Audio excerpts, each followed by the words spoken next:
Hi, and welcome. You're listening to the X22 Report. My name is Dave, and this is episode 1662A, and today's date is September 12th, 2018, and the title of the episode is Central Bankers Are Desperate, First Test Case in the U.S. Ready. Let's get into the economic collapse financial news. Now, we are about to see the perfect storm. And I'm not talking about the hurricane that's off the coast of the Carolinas, which is going to be horrible the way the news is reporting it. And if it does hit land, I wish all the people the best there. I hope they prepared for it. And I hope everyone gets through it and they're safe and they evacuated and things like that. But we do have a perfect storm coming. And when I say a perfect storm, we need to understand that what is happening all at the same time. We have the FISA warrant, the 20 pages are going to be unredacted. We're going to see the Inspector General report declassified. We're going to see the economy fall apart at the same time. The central bank, the head of the Fed right now, most likely is working with Trump to raise the interest rates to bring down the system. We have Trump manipulating the economic statistics just like the past presidents, just like the central bank and the deep state have done in the past.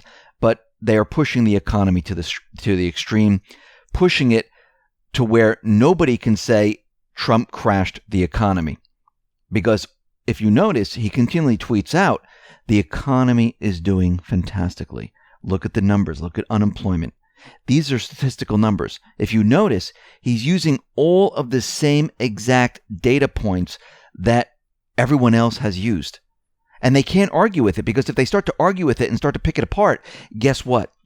He turns around and he says, well, these are the numbers that you gave us. This is what we've been doing for a long time. You've been using the same calculations. You're telling us they're manipulated? How is this possible? This is why they're not going to do this. And while this entire system starts to implode on itself, we're going to see cracks all over the place. We're already seeing cracks right now. We've been talking about real estate, retail, the corporate buybacks, the loaning, the interbank loaning. We've been talking about all of this stuff, and we've been seeing that everywhere we look, we're seeing problems in the economy. Yes, if we look at the unemployment numbers, you see nothing. If you look at the GDP numbers, you see nothing. If you look at the stock market, you see nothing. But if you really take a close look at what's really going on in the U.S. economy and the global economy, you can see that everything is breaking down. Let's take, for example, the housing market. The housing market has been pumped up. What they've done is they've taken 20 cities. The central bank has been issuing free money, and these hedge funds, investment companies have pumped up all of these cities to prices that we've never seen before. Actually, they're a lot higher than they were back in 2008, right before everything started to collapse. And interest rates were very, very low. This way, it made it easy for people to get loans. And actually, it brings more people into the market, because the lower the interest rate, the further your money goes, or I should say currency goes. You don't have to make that much if the interest rates come down. If the interest rates move up, and you're making the same salary, it bumps you out of the market. You can't afford the house that you want. And then you have to look for a less expensive house. And many people say, well, I'm not going to do this because this is not what I want. And as the interest rates continually move up, it continually pushes people out of that market and brings them down to the next level. This is what we're seeing right now. As the rates move up, we're starting to see everything completely break down. I mean, if we look at U.S. home refinancing, it has fallen to the lowest level since 2000. That is December 2000.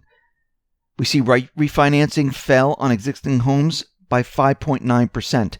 And I think, or I should say when the Fed decides to raise the rates again in September, we're going to see refinancing, existing home purchases, new home purchases fall to levels like we've never seen before. And it's going to hit every single market in the U.S. Those markets that are seeing, prices hit an all-time high and people saying everything is great, remember, they were saying this back prior to 2008, 2009, and everything came crashing down. Now, the central banks, they realize, and we've discussed this many times before, that this economy cannot continue like this. Remember, they didn't plan it. They didn't plan on this economy to go this long. They thought we would be in an event right now, a war. It'd be very easy to cover it up, and this is what they've done in the past. They thought they were going to have someone else in office. And this way they can say, listen, everyone has to sacrifice. We're at war. This is why you're not seeing groceries on the shelves. This is why it's hard to get fuel. And we could see that the economy's not doing well because everything has maneuvered to wartime manufacturing. But wait a minute, we don't have that much manufacturing here, so the economy would hurt even further. And also it will give the excuse of the central bankers to create currency like there was no tomorrow. Well, they don't have any of that right now. And they're scrambling right now because they know what's coming. They understand that this system is going to implode any minute. And the way Trump and the Patriots have set this up, they're getting ready to blame the central bank, blame the deep state, and reset everything. So the central banks, they're still in the same agenda. They haven't changed because they do believe that they will be in control moving forward. They never think that they'll ever lose control, because they're always thinking of the next thing that they can do to regain control. And this is what they're doing. So right now, we know that throughout the world, they've been experimenting with all different things like universal basic income, where they shut down the banks also, where they had bail-ins. They've been trying all different things. Well, it's the U.S. The U.S.'s turn now. They're going to test something here. And it's going to be tested in Chicago. And we know that Rahm Emanuel, he's not seeking to look for another term. He's going to leave his position. But he's creating this task force that will analyze whether the city should establish a so-called universal basic income program. Now, this is very interesting. We know that Chicago is a disaster. High crime. The pension system is completely broken. It's unfixable right now. The city has many, many problems. But to keep everyone happy, to make sure that this universal basic income system works, they need to test it out. And they tried this in many different areas around the world, and the U.S. is now on the list. Now, it wasn't really Rahm Emanuel's idea. It was first floated by Chicago Alderman Ami Pawar, who is running for the governor of Illinois this November. And he called on Emanuel to launch a pilot program which would pay 1,000 families $500 each month to keep people happy. And then they're going to expand that to more families and maybe even raise the monthly amount. Now, $500 a month, if you're thinking about this, is really not that much. I mean, think about it. If you're living in an apartment, your rent is going to be, what, $300, $400, $500, $600, maybe even more than that. So, yes, maybe this will help you pay for that apartment, but anything else, it's still going to come out of your own pocket. So eventually what we're going to see is we're going to probably see this amount move up because they're going to start to realize that it was okay, but we need to give them more. Now, they're doing this because they want to keep people happy.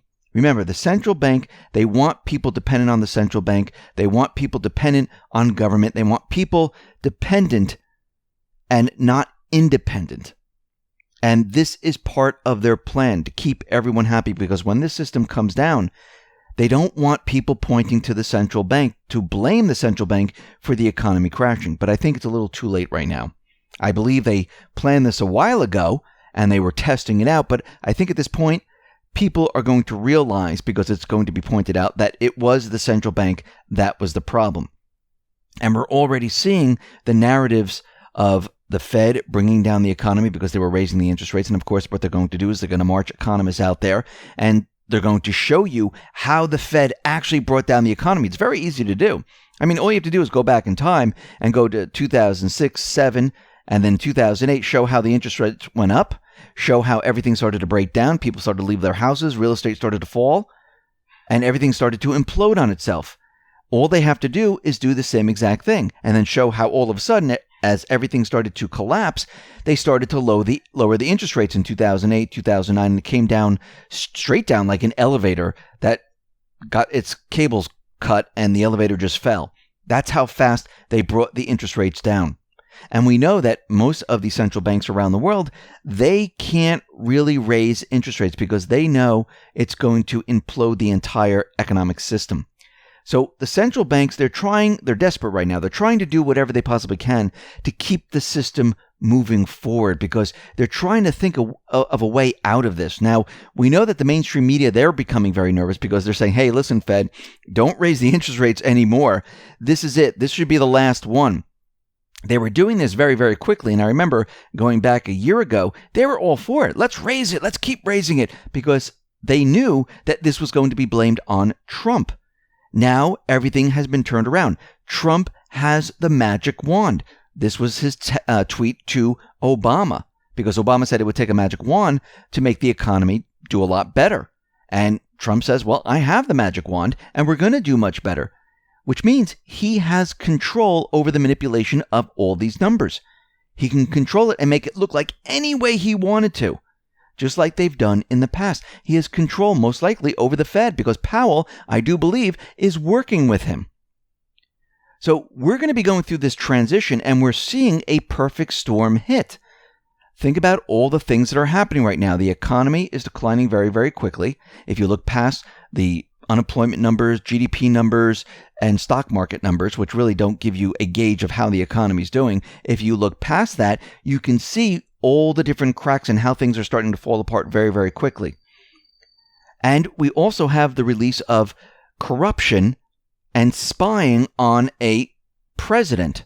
A sitting president was spying on a president that was coming into office. And we could see there's a lot of corruption within this entire group. When all this hits and more truth comes out, this is the perfect storm. And it's not going to be easy for a lot of people because people have not been preparing for this. I mean, think about the hurricane right now. If you know anyone in the South Carolina area, you know like the store shelves are completely empty. People are evacuating. There's no batteries. There's no fuel. People were online for fuel miles and miles back. When they got to the pump, there was absolutely nothing. Think about when we go through this transition. And yes, in the beginning stages, it's going to be bumpy. Do you think everyone's just going to be sitting there going, hey, what should I do? I don't know what to do. No, they're going to be running to the supermarket. They're going to be running to the gas station. They're going to be trying to get whatever they possibly can, especially if inflation hits. Because as inflation hits, the value of the dollar decreases every single day. In some cases, every single hour. And they know if they don't go now to get these supplies, they won't have enough later on to get them. And most likely, they will not be able to get them because credit will freeze up at this time. So we're going to be going through this transition just like we went through a transition back in the 70s. It's going to be a little rough in the beginning. And remember, we were coming off the gold standard. We didn't have that much debt. And we're moving on to the oil-based system. And we still had problems. Now we're coming off a system where we have a huge amount of debt. It's based on nothing. The Middle East is taking back their countries. They're going to trade outside of the dollar. Most of the countries are right now. And we'll be moving away from the reserve currency in this country to another currency.